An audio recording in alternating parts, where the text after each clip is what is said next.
When's the last time you approached a girl you found attractive, made a new friend, talked to a stranger, spoke up in a social gathering? It's probably been a while, right? Because you're either scared or you're anxious. But scared of what exactly? Will people think of you? Being judged? Stumbling on your words? So then what's the alternative? You prevent these social interactions, leaving you wondering what could have happened? Trust me, that's even worse. I used to be terrified in social interactions, but here are the 5 steps that I took to become way more confident when talking to other people. And the last one is what ties it all together, but let's start with step number 1. Understanding the root. Why are you socially anxious? Is it because you care what others think of you? Is it because you have low self-esteem? Is it because you think you're bad at talking? Is it because you think people don't want to talk to you? Is it all of the above? What's the main reason that makes you anxious or scared when it comes to any social situation? Once you've established that for yourself, then we go into step number 2. Thinking less. Now I know that's way easier said than done, but overthinking is one of the main reasons that cause social anxiety. And trust me, I know this firsthand. Before I would enter any social situations, my mind would start racing. What if I stutter? What if they judge me? What if I don't talk enough? What if I talk too much? And then I would end up making this social situation way worse than it has to be before even entering. So then what's the solution to this? What I learned is that it's not trying to forget. It's not trying to think less.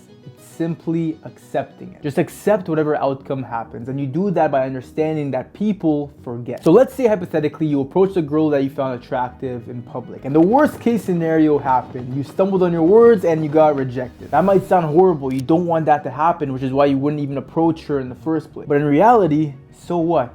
Are you gonna die?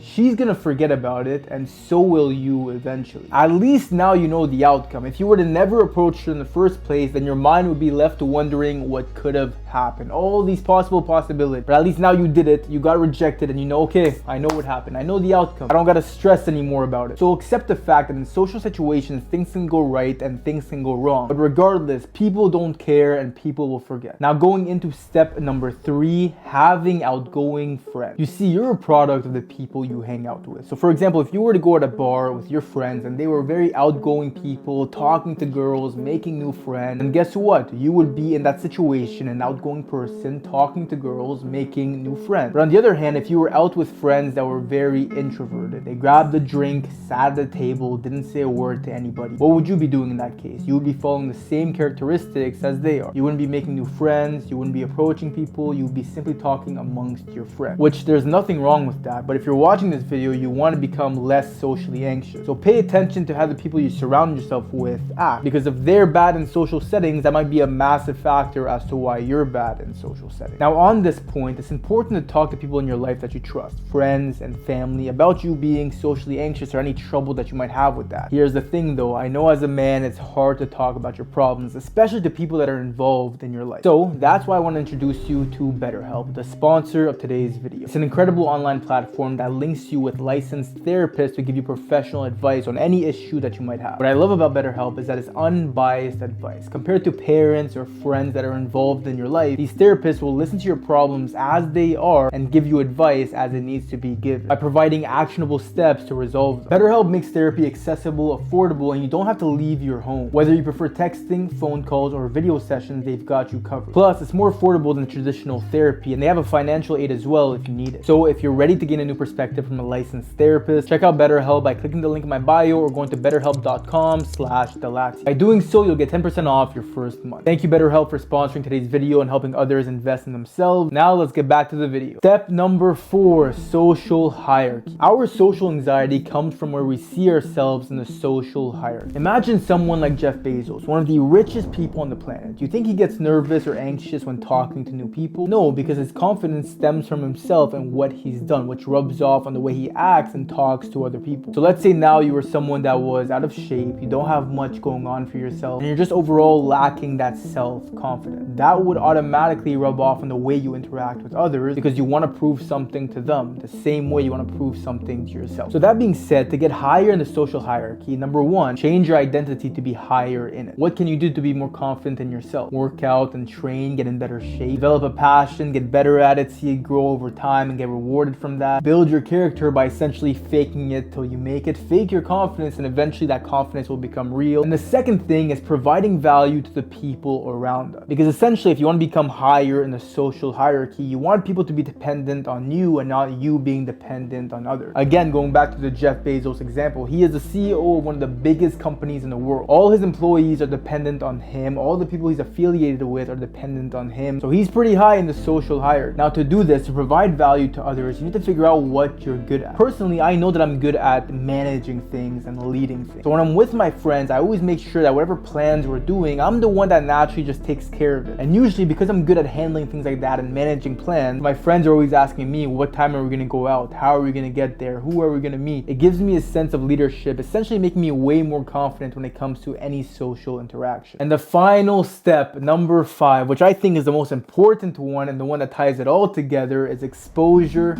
therapy. If you've seen my previous videos, you know I've talked about this before. Exposure therapy is pretty self-explanatory. It's essentially exposing yourself to whatever it is you're scared of, because by doing that over time, you'll become more comfortable with it. So think of the scariest, hardest social thing you can do. For most people, that would be approaching a girl in public that they find attractive and getting her number. Okay, that is the end goal. Now, every day, work your way to that end goal. So on day 1, you're waiting for the bus, this girl is beside you, and you simply ask her for the time. Usually you wouldn't do that, but now you're slowly building that confidence. You're slowly exposing yourself to this social interaction. Second day, you come across a girl, you ask her for the time, and you give her a compliment for her shoes, her bag, whatever it is. The next week, you see a girl, you ask her for the time, you get to know her name, you give her a compliment, you chit chat for a little bit, and next thing you know, you get her number. Something that you were once terrified of doing, because you slowly exposed yourself to it, you finally did it, and now it becomes way easier to do because you've exposed yourself to doing it. Now, that's just one of many examples you can do. But the gist of it is, find something socially that you're scared of doing and slowly expose yourself to it consistently. And over time, you'll be more comfortable doing it. Yeah, man. I mean, social interaction, social anxiety is a very common thing. I was there. I'm still there. I'm not going to act like I'm a super confident person in social interaction. I'm not. But because it's something I've worked on, I've exposed myself to, I've accepted, I've become way better and way more confident doing it. Thanks for watching. Hope this helped.